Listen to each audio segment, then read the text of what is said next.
నమస్తే నమస్తే మేడం. అండి. Thank you. Madam, heart attack రావడానికి ముందు ఏమైనా సిమ్టమ్స్ తెలిసే ఛాన్స్ ఉంటుందా? ఉంటాయి. అంటే కొందరికి ఉండకపోవచ్చు. కానీ మెయిన్ క్లాసికల్ సిమ్టమ్స్ ఏమైతే అంటామంటే ఛాతీలో బరువు. ఓకే. బరువు అన్నప్పుడు వెంటనే కార్డియాలజిస్ట్ ఆర్ హాస్పిటల్‌కి వెళ్ళడం ముఖ్యం. ఓ. ఛాతీలో బరువు లేదంటే ఇలా పిండేసినట్టు కొందరు ఇలా చూపిస్తారు. దట్స్ లెవిన్ సైన్ అంటారు. ఇలా పిండేస్తున్నట్టు అనిపిస్తది వాళ్ళకి. ఓకే. సో ఆ సిమ్టమ్స్ అంటే typical chest pain. But even మంట కూడా రావచ్చు. ఆ పెయిన్ అనేది వేరే వేరే రకాల్లో కూడా వస్తుంది. సో మంట అనొచ్చు. పిన్ పాయింట్ ఉన్నప్పుడు ఒకటే దగ్గర పిన్ పాయింట్ ఉన్నప్పుడు unlikely that it is cardiac. Cardiac అవ్వకపోవచ్చు. మసిల్ క్యాచ్ లాగా ఉండొచ్చు. కానీ బరువు మంట పిండేస్తున్నట్టు అనిపిస్తుంది అన్నప్పుడు కార్డియాక్ పెయిన్ మోస్ట్ లైక్లీ గుండె నొప్పి అది. అండ్ అన్నిటికంటే ముఖ్యంగా ఏంటంటే నడిచినప్పుడు మెట్లు ఎక్కినప్పుడు త్వరగా నడిచినప్పుడు పెరిగిందంటే మోస్ట్ లైక్లీ అది కార్డియాక్ పెయిన్, గుండె నొప్పి. అంటే ఇంక్రీజ్ అవుతానే ఉంటది పెయిన్. అంటే మనకి ఎగ్జాషన్ అప్పుడు ఆక్సిజన్ డిమాండ్ ఎక్కువ అవుతుంది. అవునవును. కానీ హార్ట్ లో ఏమైనా బ్లాక్స్ ఉంటే దాని సప్లై సరిగా అందకపోవచ్చు. రక్తం అందకుండా ఉన్నప్పుడు అలా సప్లై డిమాండ్ మిస్ మ్యాచ్ అంటాం. Okay okay. సో అప్పుడు ఏంటంటే నొప్పి వస్తుంది. So exertional pain and rest తీసుకున్నాము కూర్చున్నాక తగ్గిందంటే గుండె నొప్పి, మోస్ట్ లైక్లీ గుండె నొప్పి. ఇప్పుడు ఏంటంటే గుండె నొప్పి ఉందా, గుండె నొప్పి అని డౌట్ ఉన్నప్పుడు బెటర్ టు కమ్. పర్వాలేదు గుండె నొప్పి కాదనుకున్నప్పుడు దట్ ఈస్ రిస్క్. అంటే కొందరు జస్ట్ గ్యాస్ పెయిన్ అనుకుంటారు. అవును, చాలా మందికి గ్యాస్ నొప్పికి గుండె నొప్పికి డిఫరెన్స్ అర్థం కాక ఇబ్బంది. ఎగ్జాక్ట్లీ. సో అదే ఎగ్జాషన్ నడిచినప్పుడు పెరిగిందంటే మోస్ట్ లైక్లీ గుండె నొప్పి, కూర్చున్నప్పుడు తగ్గింది అనుకోండి it's most likely chest pain అంటే cardiac pain. And gas pain and cardiac pain చాలా ఓవర్లాప్ అవుతాయి. కానీ గ్యాస్ ఏంటంటే మోస్ట్లీ మీల్ టైంలో అవుతుంది, మంటలాగా అనిపిస్తుంది, వాంత అయ్యే సెన్సేషన్ కూడా ఉంటుంది.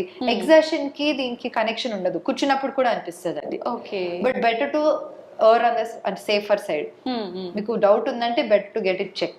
ఎందుకంటే చాలా మందికి గ్యాస్ట్రైటిస్ అనుకొని వదిలేస్తారు, నెక్స్ట్ డే మార్నింగ్ ఎమర్జెన్సీకి వస్తారు. అవునవును. అండ్ ఎర్లీ మార్నింగ్స్ లో ఎక్కువ అవుతాయి heart attacks. So 3 AM 4 AM ఆ టైంలో ఏమైనా నొప్పితో లేస్తున్నారంటే better to go to the hospital. Okay. ఎందుకని మేడం పర్టికులర్ ఆ టైంలోనే చాలా మంది హార్ట్ అటాక్ అంటే సింపథెటిక్ సిస్టమ్ మన బాడీలో ఏదైతే సింపథెటిక్ పారాసింపథెటిక్ సిస్టమ్స్ ఉంటాయి ఆ టైంలో యాక్టివ్ ఉంటుంది. సో హార్ట్ రేట్స్ అవన్నీ సడన్ గా పెరిగిన అంటే పీక్స్ లో ఉన్నప్పుడు ఆక్సిజన్ డిమాండ్ ఎక్కువ ఉన్నప్పుడు ఆ టైంలో హార్ట్ అటాక్స్ వస్తాయి అన్నమాట. సో దట్స్ జనరల్లీ 3-4 AM కి వస్తాయి. చాలా మంది అంటే హార్ట్ అటాక్ వచ్చింది సడన్ గా ఎక్స్పైర్ అయ్యారని చెప్పి వింటూ ఉంటాము. ముందు ఎటువంటి సిమ్టమ్స్ ఉండవు, అసలు ఇంతకు ముందు నొప్పి వచ్చిన ఫీలింగ్ కూడా ఏముండదు. ఎందుకని అలాంటివి జరుగుతుంది? అది సడన్ కార్డియాక్ డెత్ అంటాము. నాట్ ఓన్లీ హార్ట్ బ్లాక్స్ వల్ల కాదు, హార్ట్ రేట్ ఇర్రెగ్యులారిటీలో కూడా అవుతుంది. సడన్ గా అంటే కొందరికి జెనెటిక్ ప్రీడిస్పోజిషన్ ఉంటుంది, హార్ట్ రేట్ సడన్లీ 240 అలా వెళ్ళిపోయి అరెస్ట్ అయిపోతారు అనమాట, కార్డియాక్ అరెస్ట్ అవుతుంది. లేదా మ్యాసివ్ హార్ట్ అటాక్స్ కూడా అప్పటి వరకు సిమ్టమ్స్ లేకుండా ఆర్ వాళ్ళకి తెలియకుండా సిమ్టమ్స్ వచ్చినట్టు కూడా ఉంటాయి. సడన్ గా మ్యాసివ్ హార్ట్ అటాక్ తో చనిపోతారు. సడన్ కార్డియాక్ డెత్ అంటే మ్యాసివ్ కండరం చాలా ఎక్కువ డ్యామేజ్ అయిపోయి సడన్ గా హార్ట్ అటాక్ వస్తుంది. చాలా మంది ఏంటంటే డయాబెటిక్ పేషెంట్స్ లో వాళ్ళకి టిపికల్ చెస్ట్ పెయిన్ రాదు.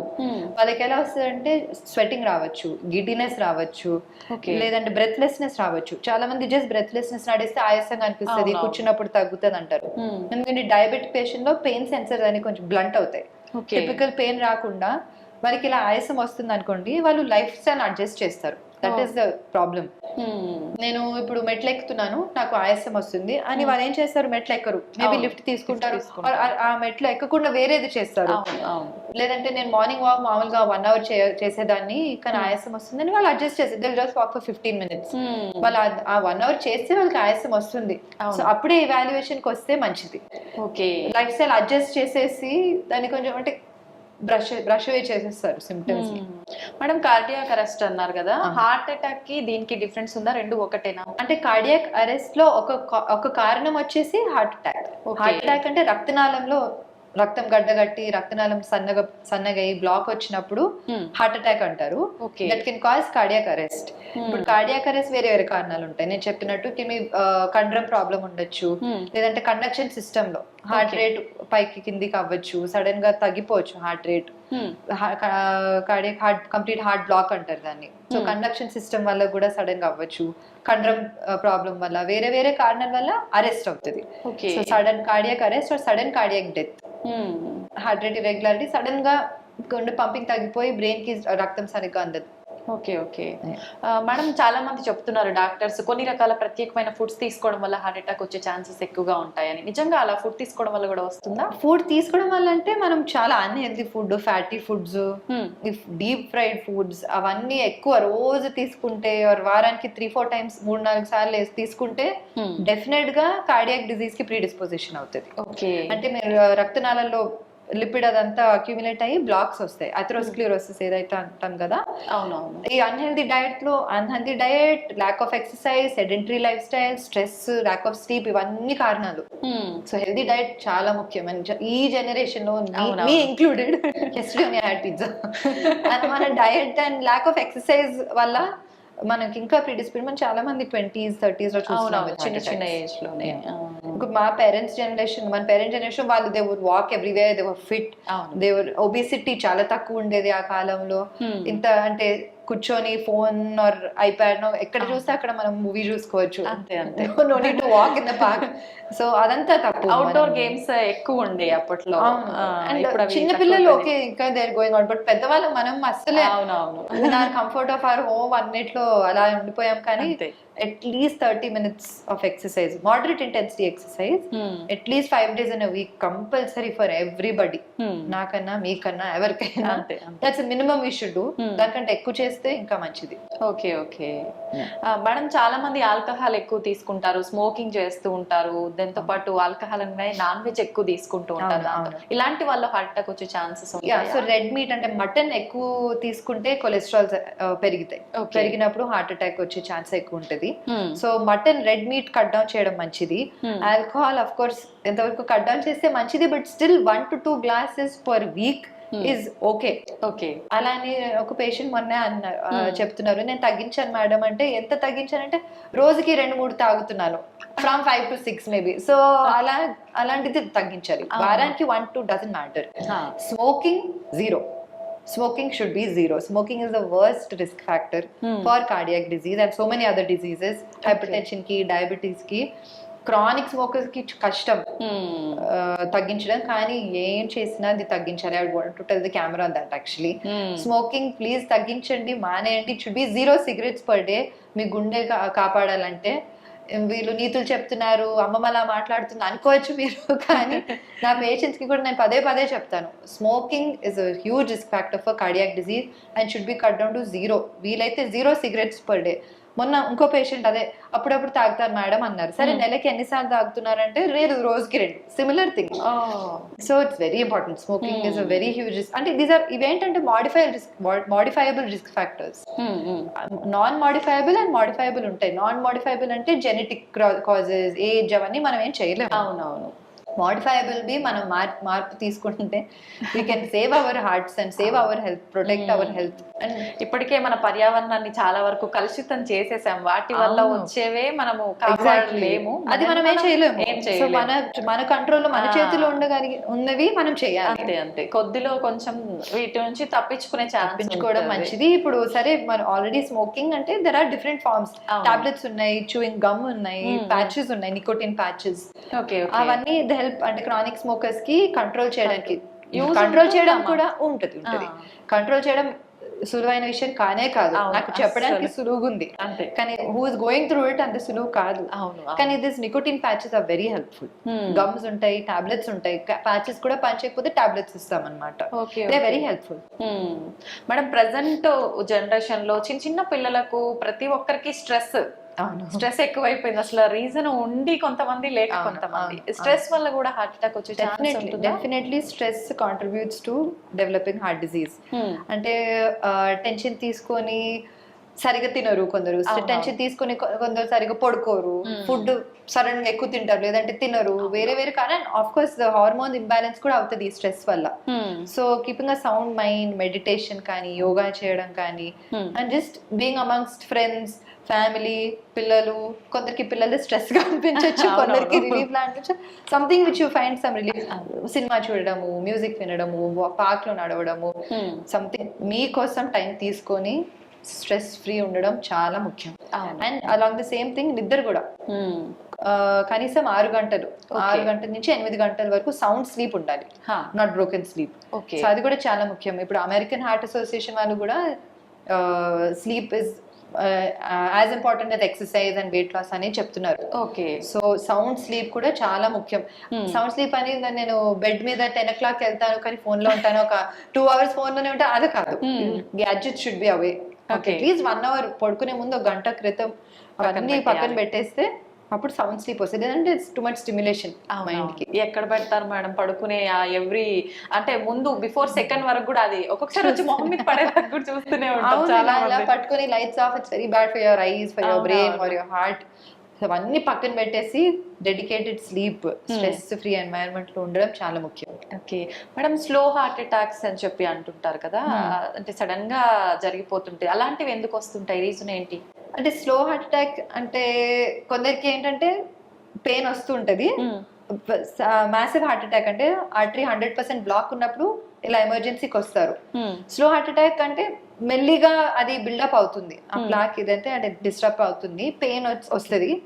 వాళ్ళు ఇన్ టైం వస్తే మనము వెసల్ ఓపెన్ చేసేసి స్టెంట్ వేస్తే వాళ్ళకి గుడ్ రిజల్ట్స్ వస్తాయి. ఓకే, ఒకసారి స్టెంట్ వేసిన తర్వాత మళ్ళీ అంటే ఎన్ని డేస్ ఎన్ని మంత్స్ లో వచ్చే ఛాన్స్ ఉంటుంది మేడం? అంటే ఇప్పుడు స్టెంట్ వేసాక బ్లడ్ థినర్స్ వాడాలి, at least 2 blood thinners for 1 year.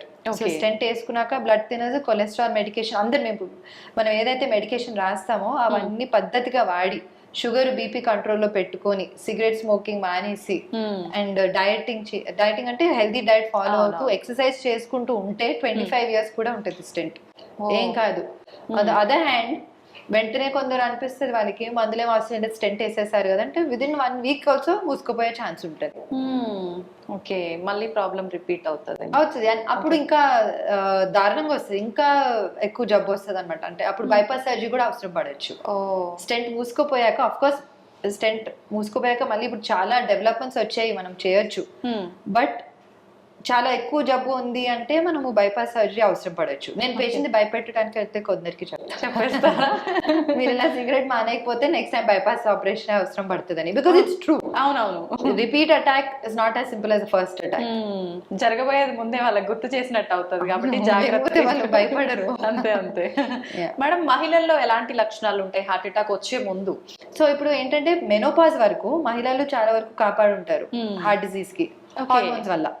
Menopause తర్వాత ఈస్ట్రోజన్ ప్రొజెస్ట్రాన్ తగ్గిపోయేసరికి they get predisposed to cardiac disease equal to men, almost equal to men ఉంటుంది. అండ్ ఇంకొకటి ఏంటంటే సిమ్టమ్స్ అయితే సేమ్ ఉంటాయండి, ఫీమేల్స్ కానీ మేల్స్ కానీ, especially diabetic females, obese females లో as much same risk as men.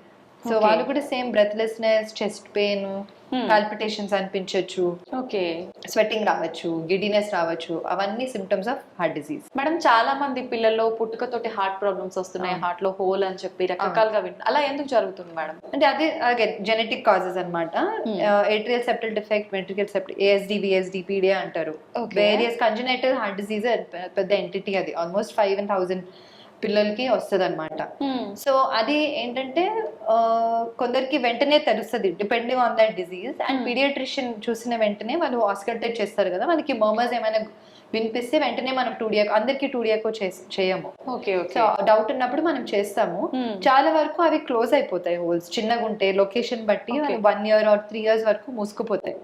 ఒకవేళ మూసుకోవట్లేదు, చాలా పెద్దగా ఉంది, సిమ్టమ్స్ వస్తున్నాయంటే సరిగ్గా బరువు పెరగట్లేదు, హైట్ పెరగట్లేదు, రిపీటెడ్ కోల్డ్స్ రావడం, అంటే not simple Colts, hospital admissions అవసరం పడే అంత కోల్డ్స్ వస్తున్నాయి అంటే, IV యాంటీబయాటిక్స్ అవసరం పడుతుంది అంటే, దెన్ మనం ఇవాల్యుయేట్ చేసి, పీడియాట్రిక్ కార్డియాలజిస్ట్ ఉంటారు, we have a special cardiologist with us, pediatric cardiologist. తొడ నుంచి ఒక చిన్న బటన్ లాగా ఉంటుంది, అది తొడ నుంచి అది పాస్ చేసి గుండెలో అదే ఏదైతే హోల్ ఉందో అక్కడ క్లోజ్ చేసేస్తాం. Okay okay, straight simple procedure. ఇది సింపుల్ హోల్స్ కి. కొద్దిగా కాంప్లెక్స్ ఉన్నాయంటే ఆపరేషన్ అవసరం ఉంటుంది. Okay, cardiac surgeon has to do it. Future లో మళ్ళీ వీళ్ళకంటే ఏమైనా ప్రాబ్లమ్స్ వచ్చే అవకాశం? ఈ సింపుల్ వాటికైతే ఏమీ ఉండదండి, వాళ్ళు they are fine. Okay, but అందుకనే కొంచెం ముందు, ఇప్పుడు చాలా మంది పేరెంట్స్ మేము చూస్తాము, చిన్నప్పుడు ఇలా చెప్తాము, హోల్ ఉంది, దానికి మీరు ఫాలో అప్ లో ఉంటూ ఉండాలి, మూసుకోపోవచ్చు కదా, మీరు 3 months ఒకసారి వచ్చి చూపించుకోవాలి, 2D చేయించాలి అంటారు. తర్వాత అవసరం ఉన్నప్పుడు మేము క్లోజ్ చేస్తామంటాము, వాళ్ళు నెగ్లెక్ట్ చేసేస్తారు, లేదంటే బయటికి చెప్పుకోరు. అలానే నెగ్లెక్ట్ చేసేసరికి ఏమవుతుందంటే గుండె నుంచి ఊపిరితిత్తులకి వెళ్ళే రక్తనాళంలో ప్రెషర్ ఎక్కువ అయిపోతుంది, ఓకే ఇరివర్సిబుల్ అవుతుంది. ఇంకా దాని తర్వాత మనం సర్జరీ చేసిన లాభం ఉండదు, అది మన లైఫ్ స్పాన్ డ్రాస్టిక్ గా తగ్గిపోతుంది. ఓకే ఓకే మేము చూస్తాం అది చాలా మంది అంటే డబ్బులు పెట్టుకోలేక లేదంటే జస్ట్ ప్యూర్ ఇగ్నరెన్స్ వల్ల వాళ్ళు మళ్ళీ ఫాలో అప్ కి తీసుకోరు, లాస్ట్ ఫాలో అప్ అవుతారు, తర్వాత మళ్ళీ తీసుకొచ్చినప్పుడు it's too late. Okay madam, చాలా మందిలో హార్ట్ అటాక్ అంటే సడన్ గా వచ్చేస్తుంది సిమ్టమ్స్ లేకుండా, ఇందాక మనం మాట్లాడుకున్నట్టు. అట్లాంటప్పుడు మనం హాస్పిటల్ కి వెళ్ళడానికి ముందే ఏదైనా టాబ్లెట్ కనుక వేసుకుంటే కొంచెం ఉపశమనం కలిగే అవకాశం ఉంటుంది. ఉంటదండి, ఎస్పెషల్లీ అంటే ఆ టిపికల్ చెస్ట్ పెయిన్ ఏదైతే అన్నాం కదా, సార్బిట్రేట్ అని ఒక టాబ్లెట్ ఉంటది, అది నాలుగు కింద పెట్టుకుంటే ఓకే అదేంటంటే పెయిన్ తగ్గించి కొద్దిగా బ్లడ్ ఫ్లో ఓపెన్ చేస్తుంది కొంచెం, అట్లీస్ట్ హాస్పిటల్ వరకు వచ్చే వరకు ఉంటది. అండ్ ఇంకొకటి ఆస్ప్రిన్, బ్లడ్ థిన్నర్.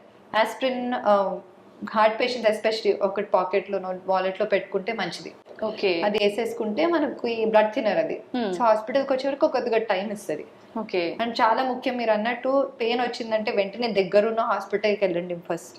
అక్కడికి వెళ్తే వాళ్ళు కొంచెం రక్తం పలుచక చేసే మందులు ఇంజెక్షన్స్ ఇస్తారు. ఓకే తర్వాత అక్కడ క్యాత్ ల్యాబ్ ఉంటే వెంటనే స్టెంట్ వేయాల్సి వస్తే అక్కడ వేసేయచ్చు. సో ఐడియల్ గా క్యాత్ ల్యాబ్ ఉన్న సెంటర్ కి వెళ్ళడం ముఖ్యం. ఓకే ఓకే అంటే స్టెంటింగ్ చేయగలిగే క్యాత్ ల్యాబ్. ఒకవేళ అది లేదంటే దగ్గరలో ఉన్న సెంటర్ వెళ్ళండి ముందు. థ్రాంబోలైసిస్ అంటే ఒక ఇంజెక్షన్ ఇస్తారు రక్తం గడ్డ కరిగించడానికి.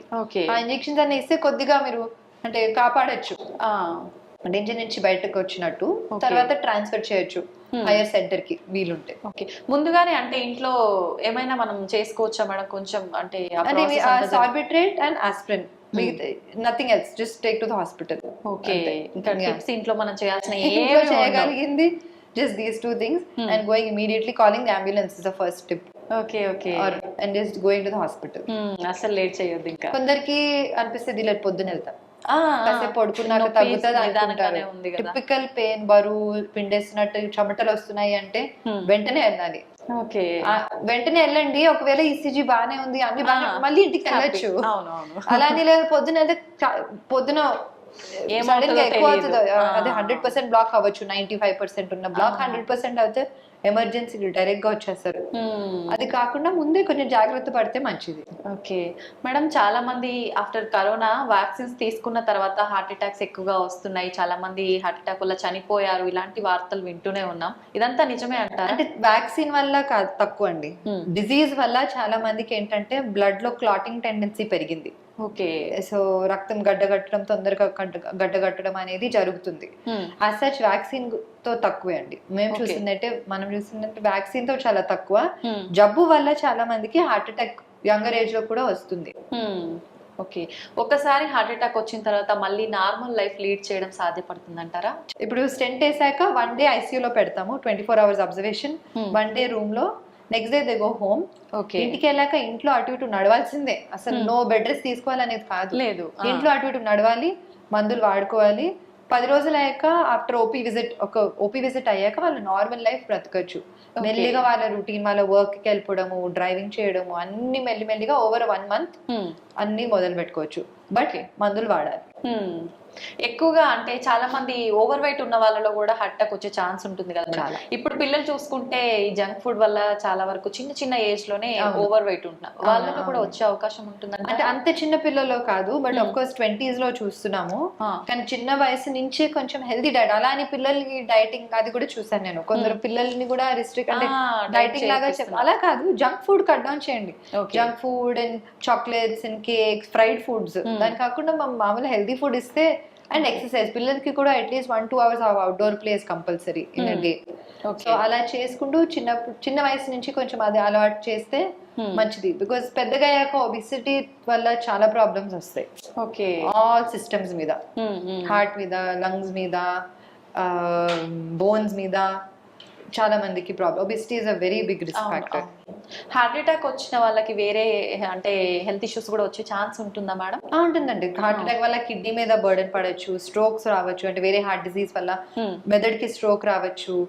అండ్ కార్డియాక్ డిసీజ్ వల్ల అంటే లైఫ్ స్టైల్ చాలా వరకు మారిపోతుంది ఒకవేళ వాళ్ళు సరిగ్గా చూసుకోలేదంటే. Okay okay. వంశపారంపర్యంగా కూడా వస్తుంది అని విన్నాం, అది నిజమేనా మేడం? నిజమే అండి. జెనెటిక్ కాజెస్ చాలా ఉంటది, ఫెమిలియల్ కాజెస్. ఇప్పుడు ఫ్యామిలీ హిస్టరీ ఉందనుకోండి, మీకు తెలుసు అనుకోండి, అంటే చిన్న వయసులో లెస్ దెన్ 60s లో పేరెంట్స్ కో grandparents first degree relative actually వాళ్ళకి బైపాస్ సర్జరీ కానీ స్టెంటింగ్ కానీ అలా కార్డియాక్ డిసీజ్ ఉందంటే ఇంకా జాగ్రత్త పడాలి.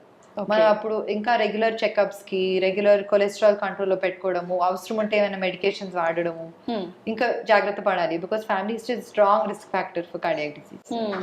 చాలా మంది అంటే మనం రెగ్యులర్ గా చిన్న చిన్న పెయిన్స్ రాగానే పెయిన్ కిల్లర్స్ ఇలాంటివి వేసుకుంటూ ఉంటారు, వాటి వల్ల కూడా హార్ట్ అటాక్ వస్తుందా మేడం? హార్ట్ అటాక్ అంటే పెయిన్ కిల్లర్స్ వల్ల కొద్దిగా కిడ్నీ మీద ప్రాబ్లమ్, బ్లడ్ ప్రెషర్, అవునవును, సెకండరీ హైపర్ టెన్షన్ అంటాము.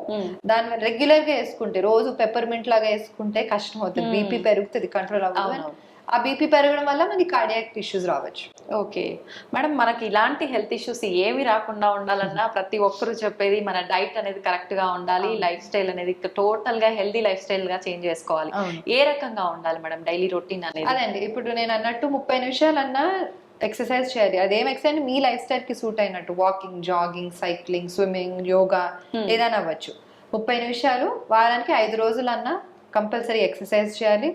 రెండోది వచ్చేసి ఈ హెల్దీ డయట్ కొంచెం ఫాలో అవ్వాలి. అంటే జంక్ ఫుడ్, ఫ్రైడ్ ఫుడ్, అప్పడాలు, పచ్చళ్ళు, నూనె కొద్దిగా కంట్రోల్లో పెట్టుకొని అలా పాటిస్తూ కొంచెం అప్పుడప్పుడు చెకప్స్ వస్తూ బీపీ, షుగర్ అన్ని కంట్రోల్ ఉన్నాయి అనేది చూసుకుంటూ, అంటే 100% ప్రొటెక్షన్ అని కాదు. చాలా మంది పేషెంట్స్ అంటారు, నేను సిగరెట్ తాగను, డ్రింక్స్ తాగను, అయినా కానీ హార్ట్ అటాక్ వచ్చింది, రేపటి నుంచి నేను మొదలు పెడతానని అంటారు.